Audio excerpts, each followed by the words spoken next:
Shuning uchun uylanganda o'zini hamoqati tufayli, kaltafahmligi tufayli xotiniga o'tmish hayotini aytib beradi. Hamma yo'g'ini aytib beradi. Hamma yo'g'ini aytib beradi. Endi Allohning taqdiri bir kun kelib, xotini bilan orozlashib, urishib, janjallashib ajrashdi. Endi nima bo'ladi? Endi mana shu qilib qo'ygan hamoqatingni, ahmoqligini, mevasini nima qilaver? Totib, mazza qilaver. Agar Alloh taolo bir bandani gunohini yashirib qo'ygan bo'lsa, birovga bildirmagan bo'lsa, shu bandaga bashorat bu.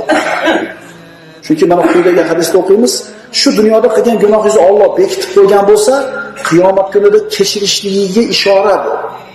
Birodar, o'zingiz ochmang aybingizni. Chunki Robbingiz as-sittir bo'lgan zot. Bekitib qo'yibdimi, o'zingiz ochmang.